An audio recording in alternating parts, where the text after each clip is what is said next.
नमो बुद्धाय। जय भीम साथियों। आज मैं आपको तर्कात्मक अध्ययन से निकली हुई भारत की काल्पनिक देवियों की माताओं की कहानी सुनाना चाहती हूँ। वैसे तो साथियों ये बात सत्य है कि माँ का दर्जा सबसे ऊपर होता है और सबसे ऊपर दिया जाता है, और ये बात भी सत्य है कि माँ अपने बेटे को इस संसार में सबसे ज़्यादा प्यार करती है। माँ के लिए अपने बेटे से ज़्यादा और कोई प्यारा नहीं होता।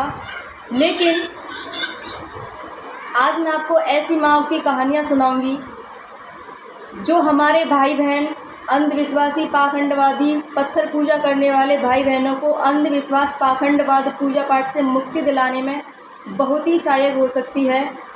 तो इन माताओं के बच्चे थे, लेकिन इन्होंने अपने बच्चों के साथ कितना बड़ा भेदभाव किया, जिसमें सबसे पहली माँ का नाम है सरस्वती।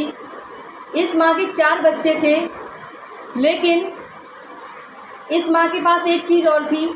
इस माँ के पास शिक्षा, ज्ञान और विद्या थी। लेकिन इस माँ ने अपने 4 बेटों में से अपने एक बेटे को विद्या दी, उसे विद्वान बनाया। अपने ब्राह्मण बेटे को विद्वान बनाया, शिक्षा दी, ज्ञान दिया। लेकिन 3 बच्चों को इस सभी शिक्षा ज्ञान से दूर रखा, उन्हें ये अधिकार नहीं दिया। अब सुनिए माँ 2 की कहानी, जिनका नाम है माँ लक्ष्मी। इस माँ के पास धन दौलत, पैसा, हीरे मोती जवाहरात बहुत कुछ था। इनके पास हीरे जवाहरात, धन दौलत, संपत्ति का बहुत खजाना था। लेकिन इस माँ ने भी यही किया कि अपने बनिया बेटे को धन दौलत और हीरे जवाहरात का खजाना सिर्फ बनिया को दिया, लेकिन अपने क्षत्रिय, ब्राह्मण और शूद्र बेटे को दूर रखा। जैसे माँ सरस्वती ने दूर रखा अपने शूद्र बेटे को, बनिया बेटे को और क्षत्रिय बेटे को। उन्होंने सिर्फ विद्या दी ब्राह्मण को, और लक्ष्मी ने शूद्र को दूर रखा, ब्राह्मण को दूर रखा और क्षत्रिय को दूर रखा, और बनिया को संपत्ति दे दी। अब सुनिए नंबर 3 माँ की कहानी, जिनका नाम है दुर्गा। इनके पास ताकत और बल है, और इन्होंने भी यही किया कि अपने 4 बेटों में से क्षत्रिय को बल दिया, ताकत दी, लेकिन ब्राह्मण को और शूद्र को और बनिया को दूर रखा। तो भाइयों यहाँ पे ये सोचने वाली बात है कि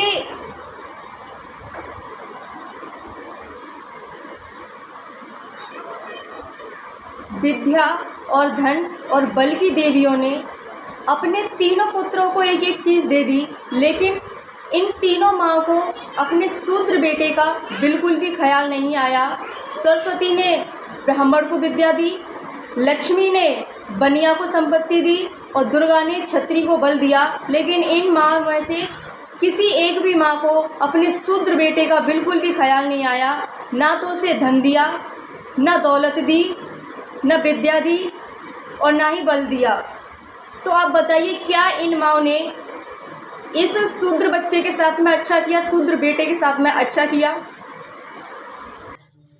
इन तीनों माँ ने अपने शूद्र बेटे को निर्धन, कमज़ोर और अज्ञान बनाकर रखा।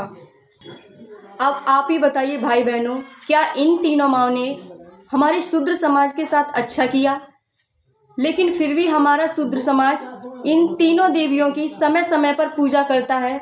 जैसे कि दिवाली पर माता लक्ष्मी की पूजा करता है धन दौलत के लिए, लेकिन क्या आज तक किसी को धन दौलत प्राप्त हुई? नहीं। और जब बच्चे स्कूल में पढ़ने जाते हैं, हमारे शूद्र समाज के नादान बच्चे जब स्कूल में पढ़ने जाते हैं तो माता सरस्वती की पूजा करते हैं। क्या कोई बच्चा आज तक विद्वान बना? नहीं। इसी तरह से नंबर 3 माँ की जो कहानी है, उन्होंने उस माँ की पूजा हमारा शूद्र समाज 9 दुर्गा में करता है। क्या किसी को ताकत और बल प्राप्त हुआ? नहीं। अगर आज हम बलवान हैं, धनवान हैं और विद्वान हैं तो सरस्वती, दुर्गा और लक्ष्मी की वजह से नहीं। हम यदि विद्वान हैं तो माता सावित्रीबाई फूले जी की वजह से विद्वान है। उधर तस्वीर लगी हुई है सबसे ऊपर।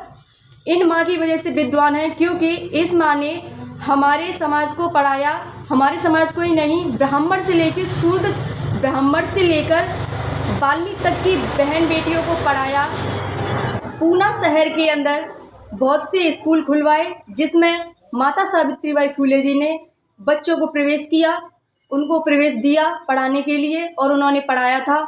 और हम विद्वान हैं तो माता सावित्री की वजह से हैं, और हम धनवान हैं तो माता महामाया और बाबा साहब डॉक्टर भीमराव अंबेडकर जी की वजह से हैं। और यदि हम धनवान हैं, वो अगर हम बलवान हैं, तो माता झलकारी बाई, माता अवंतीबाई और माता फूलन देवी की बाई की वजह से हम धनवान हैं, बलवान हैं। बाबा साहब की वजह से हम बुद्धिमान हैं, माता सावित्रीबाई की वजह से हम विद्वान हैं, और माता महामाया की वजह से हम धनवान हैं, बाबा साहब की वजह से हम धनवान हैं। और हम बलवान हैं तो माता अवंतीबाई, झलकारी बाई और फूलन देवी की वजह से है। तो साथियों, आज हमें समझने की ज़रूरत है और वक्त आ गया है कि हम अपने महापुरुषों के बताए हुए रास्ते पर चलें। हम विद्वान बने, धनवान बने और बलवान बने। पूजा पाठ और अंधविश्वास और पाखंडवाद से दूर होकर अपने उज्जवल भविष्य का निर्माण करें। साथियों, आपको आज की वीडियो कैसी लगी? अगर आपको इसी तरह की और जानकारी चाहिए तो हमारी वीडियो पर ऐसे ही बने रहिए, ताकि हम और भी अच्छी वीडियो बनाकर अपने समाज को जगाने की कोशिश करें। और साथियों, आपके मंगल जीवन की कामना करते हुए सभी को नमो बुद्धाय, जय भीम। सभी स्वस्थ रहें, मस्त रहें, व्यस्त रहें और खिलखिलाते रहें।